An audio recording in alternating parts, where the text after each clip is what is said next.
Pilates give you good posture? Well, it can help. It can help to bring an awareness of how you're standing and how you're moving. But if you've been doing the same things for 20, 30, 40 years, then it's going to take a little bit more than one Pilates class to help fix your posture. And to be honest, that's never something that I'd want to do. So I'm going to show you 3 different ways within a Pilates class that I might move you or set you up or get you to stand, standing, lying down, and on all fours. And if you stick around to the end, I'm also going to show you a way that you can do that from a seated position. So perhaps you're sat at your desk all day and you just want a few little things that you can do to help with your posture before you move on to the next lot of meetings. I'm Karen. I've been teaching Pilates for over 15 years in Epping and Essex and across London, and I just love Pilates. I love all forms of exercise, but I particularly like the way that in a Pilates class, you get those moments where your body just feels nice and it just makes you really present in how your body's feeling and can help you very quickly and without any need for any particular equipment to just feel that little bit better. If your body has adapted for a desk job or for running fast or for maybe spending your whole day with children, I wouldn't want to or expect to take your body and move you and for you to then walk out of my class and suddenly be completely adapted to a Pilates way of standing. Instead, we use some specific exercises and movements and noticing things to help you to really understand how to help your own body to move better. Now, sometimes, and what's great, sometimes that means that you'll be in a class and I'll move you in a specific way and you'll just think, oh, that feels really nice. And of course, you can take that away and do more of that. So let's start down on the mat. I'm not just making myself comfy here for the sake of it. It's really important that if you find when you lie down on the mat that your head is like that you use a cushion or a folded up towel or a folded up blanket just to make you feel better. Now, the great thing about being on the mat is you've got something to feed back against. And with Pilates, we quite often think about what are our points of stability. And in this position, I've got the mat, so I can feel my ribs on the mat. I can feel it's easy to open up my collarbone. It would be less easy if my head was like that. So that's why it's really important that you find something to make you comfortable. That might be a cushion under your head. That also might be something underneath your bottom. So if you've got quite a pronounced arch in the lower back, you might find that just having your tail slightly raised makes it more comfortable on the hips. So if you find in a Pilates class that your hips are always gripping, just pop a folded up towel under your bottom and it makes all the difference. I'm deliberately having my knees bent. It's a little bit kinder on lower back, so a little bit tight. And if you're coming to this class and you think you have bad posture and that's causing you a little bit of back pain or shoulder pain, then I want to make sure that you feel comfortable and nice. So let's bring your hands down by your sides. I'm going to start from the top. I want to feel that I'm long through the back of my neck. So as I said before, I don't want that chin poking up. And then I'm going to just relax my jaw, because posture is even in our jaw here. Can we just loosen that jaw? Then I want to feel I've got a nice smiley collarbone. And I'm actually going to press gently into the backs of my arms and the backs of my wrists. So if I have a watch on, just press into those watch straps. And as I breathe, I'm going to allow my ribs to softly drop down into the mat. And then I'm going to notice, am I even on both sides of my pelvis, or have I shifted over to one side? And then I'm going to just gently rock my pelvis forwards and backwards. Don't get hung up on this. All we're doing is just allowing your back to move. Now, how does it feel if you really curl your tail under? So how does it feel if you press that lower back into the mat so that your tail slightly lifts off the floor? If you've got some tightness in the lower back, I'm going to guess that feels really nice. So just enjoy that feeling, enjoy that stretch. Don't feel that you have to move off. And then let it go, and it's like you release those elastic bands. Do that again for me. So just allow your tail to roll. If you're not sure what I mean, imagine I've got a little piece of string attached to your tailbone and I'm pulling it this way until I feel that my back is pressing into the floor. And again, feel that really nice little stretch there in the lower back. And then ping, let it release. And then whilst we're here on the floor, imagine now that same piece of string is here on the breastbone and you're going to just lift it up to the ceiling. So I'm allowing myself some space between the backs of the shoulder blades and the floor, and then ping back down into the mat. And if you just add a nice in-breath to that, oh, you get that lovely stretch through the middle of the back, and ping down into the floor.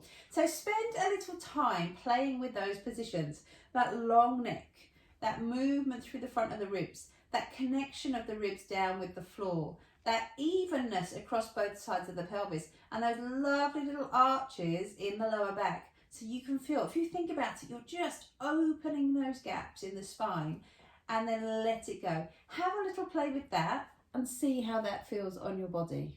Hands and knees. And you know what? This is one I need to spend a little bit of time with, because I tend to get a little bit tight around my neck and shoulders, and hands and knees can be really telling if you're someone that likes to let those shoulders creep up. And if you're stressed out, this is one that can really get you. So come down onto your hands and knees, and forgive me, but I'm not going to look at you. I'm going to look down at the mat. So we're going to start with the hands under the shoulders and the knees under the hips. Good start position. And then let your body just gently come forwards and backwards, in and back. I'm actually going to just tuck my t-shirt in so you can see what's going on around my tummy. Forwards and back. And just like with those little rolls, we want to find ourselves in the middle. Now instantly I can feel my head lifting up to the ceiling. So just as we did on your backs, feel that you've got that length through the back of the neck. If I had a little piece of string, I would be pulling you this way. I love it when people have buns or ponytails because I can pull them. But now let your shoulder blades gently slide down away from your ears without forcing them down. Float them down. Now feel that weight is in all of your hands and your fingers, and you're not rolling into the outsides of those hands. Now let your chin come in a little bit more. Let those shoulders slide down. Now, imagine now I had my hand on the bottom of your ribs, and you're going to lift them up to the ceiling a little. So feel for you that your ribs are just lifting into your t-shirt without letting those shoulder blades creep up again. You want to be able to feel these muscles just here under the armpits and around those ribs working. And what about that lower back? We don't want to force an arch through your back, because what that's doing, notice what happens to the rest of my body when I do that. We want to have that natural curve in your back, and everyone's natural curve is different, and we want to respect that.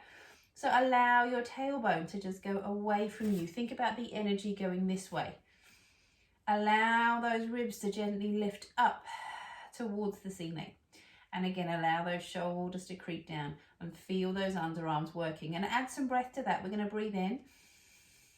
And on your out breath, just feel your tummy comes away from the waistbands of your trousers. What are those shoulder blades doing? Feel that weight over those hands. Breathing in and out. A few little tweaks here. If you really struggle with your wrists and you don't want to get sore wrists, what you can do, and what I usually suggest, is that you can either have your hands on the floor, because that makes this angle less there, or, you see what I'm doing there? I can pop my hand just on the edge of my mat, my fingertips coming down to the floor, and that again just makes that angle a little bit more comfortable. So all these little things you can do without having to get any special equipment. You could use your mat, or if you're using your rug, you can do exactly the same thing there to make it a little bit more comfortable on the wrists. Similarly, issues around the knees, just sit on a cushion, yeah, but make sure it's level on both sides so you're not wonky. You always want to make sure when you're doing this that you're even. Let's think about standing, and actually I'm going to start using a door. I want you to start using a wall or a door. Make sure it doesn't open that way. It opens this way, so that way you can't fall through it. So, important things. I want you to just feel now, and again, like when we're on the floor, it's nice to have feedback. So I'm going to feel the back of my pelvis is on the door. I'm going to bend my knees a little bit. And then I'm going to open up through the collarbone so I can feel my shoulder blades are on the door, and the hands and the back of my head. So I'm sliding the back of my head up the wall. Now notice what a big old double chin you get when you do that. But that's kind of where you want to be. Now, if you've ever been to a Pilates class, there is a really good chance you will have been stood up at the start, and your Pilates teacher will have gone through a whole range of little physical twiddles to help you to stand taller. And the expectation in your brain is that that will be you for the rest of the week, floating out in your beautiful Pilates posture, but it doesn't quite happen like that. However, it is useful so that perhaps if you are standing at home waiting for the kettle to boil or on the telephone, you can think about the way that you're standing.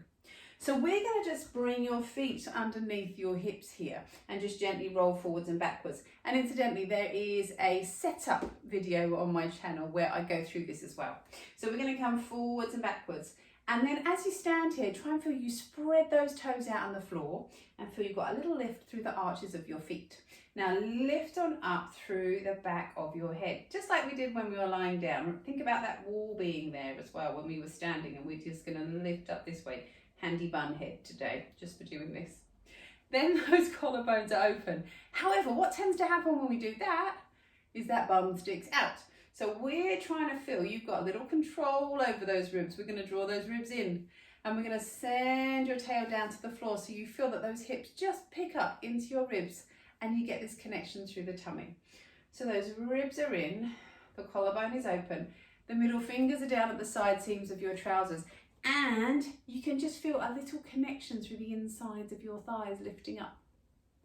The other way that you can look at it is, and you might have heard this before, think about rings. So you've got the ring at the bottom of your ribs, you've got the ring at the top of the pelvis, and you've got your head, and we're trying to get that kind of pelvis there and the ring over the pelvis and your head right in the middle. So you get this sense of being stacked neatly, but allowing your spine to move because your spine is there for some shock absorption and movement. And then the other thing that we want to feel here is this connection through your trunk. One of the best ways to feel this is, how about letting your tail just sink down towards the floor? Now, if you are coming to me today with a little bit of tightness through the back, this just feels really nice. All you're doing is opening up through the lower back, and I'm stroking myself now because it feels so nice. That sense of tail coming down to the floor. And that's going to let you use those tummy muscles. If that bum's kind of hanging out and you've got that tightness in the back, this isn't really working. So allowing your tail to come down allows you to use those tummy muscles, allows those ribs to come in, allows the head to sit nicely on top of the rest of your body. So I promised you a little bit of posture from your chair. I'm sure your chairs are way posher than my chair, but it's a good chair.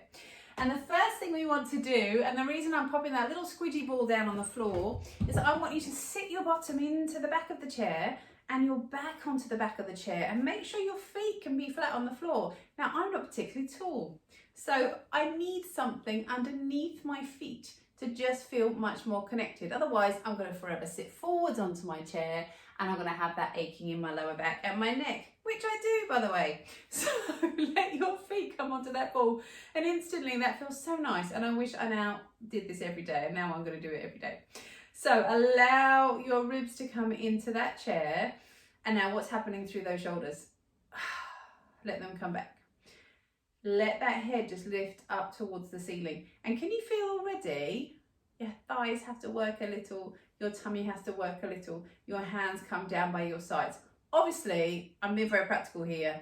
You can't get much work done in this position, even if you're on a Zoom call. It's a little bit limiting, but you can take a little bit of space and time out of your day to just come to this position. Collarbone open, and then just reach down to the side and try and feel that your back is still against the back of that chair, and lift on up and reach over to the side. And yes, this is more movement than setup, but as I said right at the start, this is all about awareness. How does your body feel? Can you notice suddenly you can stretch down more one side than the other, and then coming in. And then as you sit back up again, take that big breath, and again just allow the ribs to come back, the shoulders to come back, that lift through the crown of the head, and that chin just gently draws in. So thanks for joining me today for my little bit of how Pilates can help with posture and how it can just make you feel a little bit better. If you like today's session and if you want to know more, pop some comments below, subscribe to the channel, and then you will be able to see when my next video is available to you.